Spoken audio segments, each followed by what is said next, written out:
Hi, this is in regards to what Reb Menachem ben Shimon is trying to restore 770. My Zayde Reb Moto Lifshitz lived in Russia until 1991-92. He got a chance to visit Crown Heights 87 and 88 Memches, to sit in 770 against the wall over there and see the Rebbe at the time. The Rebbe asked him to stay in Russia because there were no replacements, and he was also a sheikhet and also a moil, and also he had a lot of power in the shul, in the Archipov shul, which was good for Chabad. Finally, my Zayde got permission when the new shluchim came and the whole glasnost and Russia, the Iron Curtain opened. The Rebbe gave my Zayde permission, and he really wanted to come to America, and he wanted to move his whole life, but he couldn't. So as an older man, he came finally. He made it. He made friends with some nice people in Crown Heights. One of them was Brook. I think it's Shmuel Brook.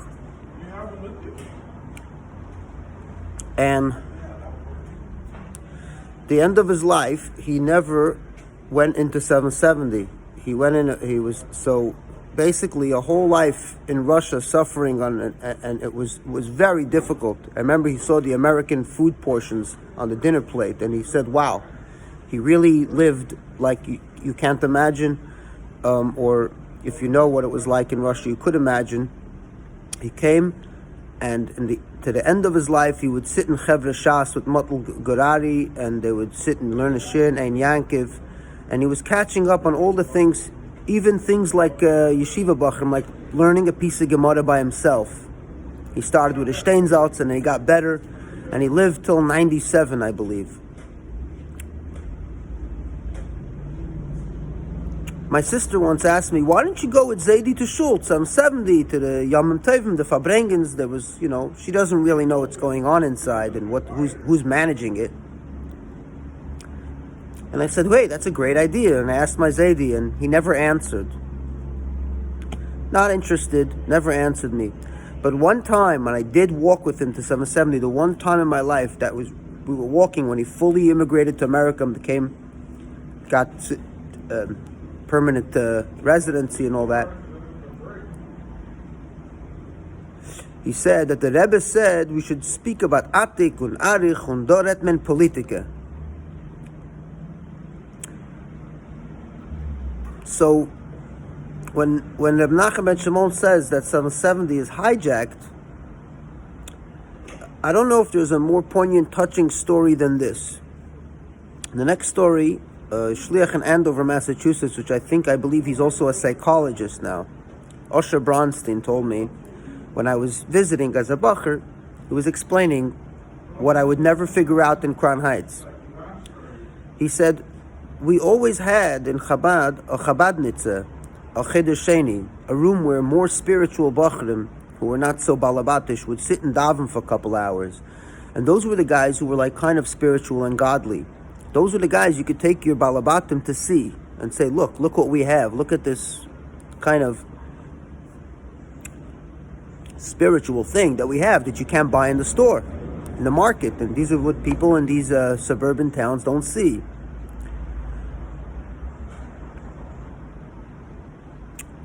And he said to me, these Mishachist boys with all the Mishigasin that they're doing, we're not talking about the Chil Hashems, we're not talking about the whole halachic questions which makes it split. It took 300 years for the Chachamim to separate the Jews and those who believed in whatever else from Klal Yisrael, from the mainstream. We're not talking about that. We're talking about the Narishkeit and the plain embarrassing stuff. He said to me, that's not the Cheder Sheni, that's not the Chabadnitze, but they do chap a lot of those guys. Those guys that I saw a boy swinging a flag for 2 hours straight. It reminded me of Eli Polterak dancing Yechi in a circle for like 3 hours under the Rebbe's balcony back in the day when Nun Zayin. So they did get a lot of kids from Netanya, very, very Hasidic kids. And they use them, but the guys, the unfitters and the terrorists, are not spiritual people. Don't kid yourself. You have to think for a second. But that Chabadnitza is gone. There's no davening b'avoda. There's no chiddush sheni. The whole heritage of Chabad has already lost its glory. Unless, so all you need to do now is just visualize what Menachem is doing, and it's very organized. Shluchim are coming into Crown Heights, myself included, and there people who care are coming to 770 to join this campaign because it's organized and there's a plan. Visualize it. Whatever's happening upstairs in 770, what Chaim Baruch Halberstam did, they can do downstairs, and these guys can do whatever they want somewhere else. They can open up a shtibel and do magic tricks and bring ghost rebbes and put them in different odd positions. They could bring all the 7 rabbeim if they want. But it's a plan that's very simple. Just visualize it. You'll have back 770. There's another guy in Crown Heights without a name, good friend, and I came on Sukkot and I said, you want to go to 770? And he goes, he won't go. At least he told me. My Zayda never told me. My Zayda skipped the issue. And he said to me, not only are they taking over 770, but they're going into the chinuch systems, and they're sticking in stuff that are way beyond even Chabad belief and behavior.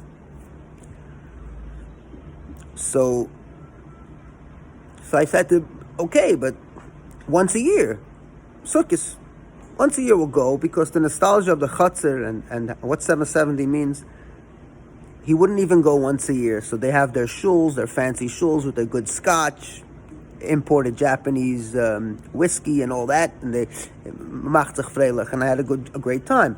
Very sad. We lost something that we're not even paying attention here.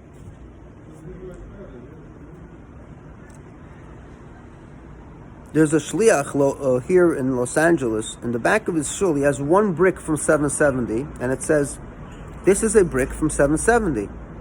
Some construction they did there, and they took a brick back to Los Angeles. And every time I look at that brick, I get a beautiful feeling from it, and I don't. I visualize 770, and that's like this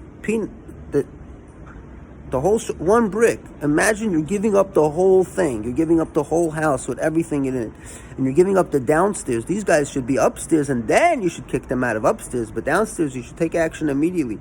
The plan of Menachem ben Shimon is a very organized, very simple, very easy to complete, and all support is needed, including money.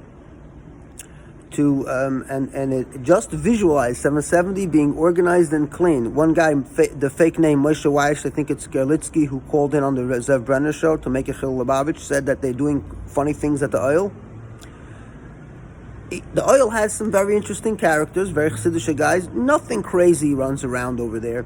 It's a place that is now is starting to. Now people are trying to compete with the oil because of its success. So they're making tzaddikim in Niagara Falls and Niagara this, and they're making tzaddikim all because the dream of Chabad was to be the leading in the mainstream, and the mainstream people, Goyim, Yidden, and Gadim, and those in between, are going to the oil as a spiritual place. So it's a big deal.